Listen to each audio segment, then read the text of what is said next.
Hey everyone, my name is Sean Cecil from the Oculus Institute, and today I'm going to share 6 keys for getting through tough times. So at the time of recording this video, I'm just going to be vulnerable. There was some stuff that happened that much earlier in the year, several months ago, that really shook me. There was some financial stuff that occurred, trading. There was some family stuff that occurred that was very unexpected. My life was disrupted significantly, and it took me a little bit to get my feet under me. Obviously I did, I'm on the backside of it, but coming out of that, there were 6 things that really helped me, put everything in perspective and ultimately begin to turn things around. And I thought it would be good to share them with all of you because they were so meaningful to me.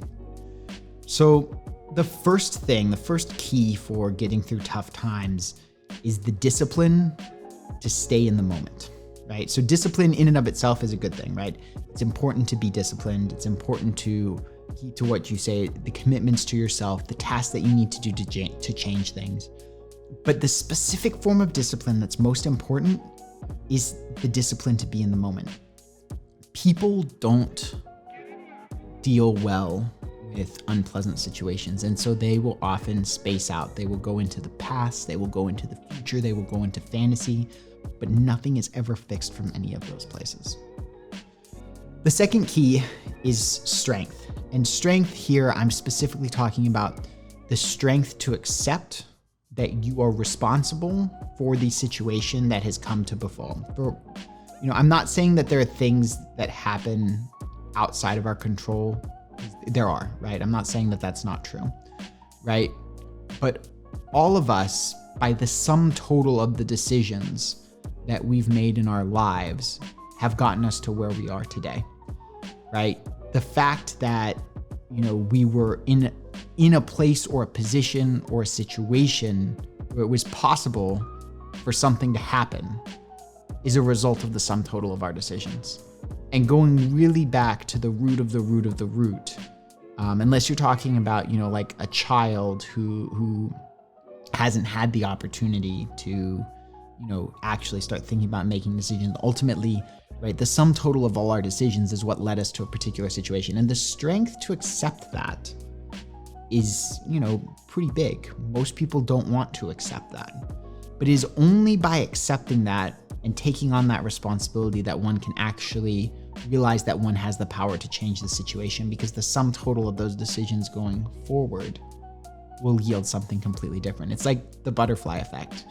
People talk about if there's time travel and they go back in time, everyone's so worried about if I change this one thing, I'll completely change the future. Well, right now, if you change, some small things, you can completely change your future, or some big things, right? You can completely change your future, right? And so our past decisions have created a butterfly effect, and we may not have known it at the time, and that's okay, right? But knowing what we know now and understanding the power of that gives us the power to set a new path that can be radically different. The third thing that's important to focus on is love. And yes, love of friends and family, but also love for the people that you can serve and help in this world. I think, no matter what your situation is, very often the key to changing any situation is by providing some form of service, right? Certainly, if you want to make more money, providing service is a good way to get there, right? If you're having, conflict in any form of relationships, having love for the other person and seeing their point of view is a good standpoint to resolving it. Doesn't mean that necessarily it's even right to continue that relationship, but at least if you're ending it from those terms, it's a lot better. So that's one that's been important. The fourth for me has been gratitude, right? No matter how bad things get, there's still a lot to be grateful for. And I know that sounds kind of trite and it sounds kind of cliche, but when you really appreciate the basics, right? I have food to eat, I have a bed to sleep on, water to drink. Not everybody has that. If you really, really, really sink into that, it does help take the edge off a lot, and it really does help give one a sense of energy and a sense of motivation. The fifth is humility, and this one I'm particularly referring to humility to accept whatever one's destiny is, right? I'm not of the view that I know better than the author of the story how my life is supposed to go. Let's put it that way, right? If you think about TV and movies and books, right? Characters go through hard times, right? And it's because of those hard times that the victories are all the sweeter. And sometimes we don't know what the future holds. In fact, I would say we never know what the future holds. And having the humility to realize that, hey, listen, this may be happening for a much bigger purpose than I realize, is really valuable. And then finally, 6 is joy, right? Just because a situation has not yet been resolved does not mean that you cannot take joy in every moment and in the little things, and sometimes the medium things as you're on your way to resolving that. You don't have to put your ability to experience joy on hold just because you're going through hard times. So those are my 6 keys for getting through tough times. Discipline to be present in the moment, strength to accept responsibility that one has to some extent created one's current situation in life through the sum total of all the decisions one's made, and thus has the ability to change it going forwards. Love, gratitude, humility, that to accept one's role in the story, and that, hey, the author may have a bigger plan in place, and then joy as something that you don't give up on just because things aren't fixed yet. So I hope that's helpful to y'all, and to those of you who have been faced with the challenge, I hope that those keys provide you the same power that they provided to me.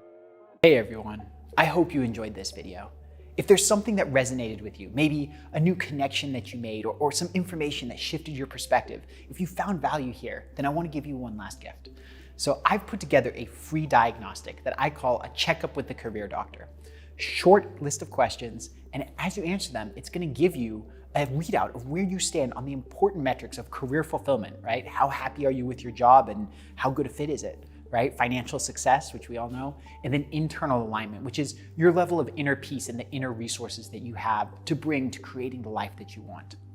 Additionally, it's also going to show you which areas you can improve on to get those metrics moving in the right direction, as well as how can we at the Oculus Institute help you make progress. So it's totally free, 100%. All you have to do is just go to www.oculusinstitute.com/purpose quiz, right? No spaces, no dashes, just oculusinstitute.com. That's OCULUSINSTITUTE.com/purpose quiz. And you can take it totally for free. You'll get a free report sent to you. And then at the end, it will give you some next steps of what you can do to reach out so that we can help you create the career of your dreams.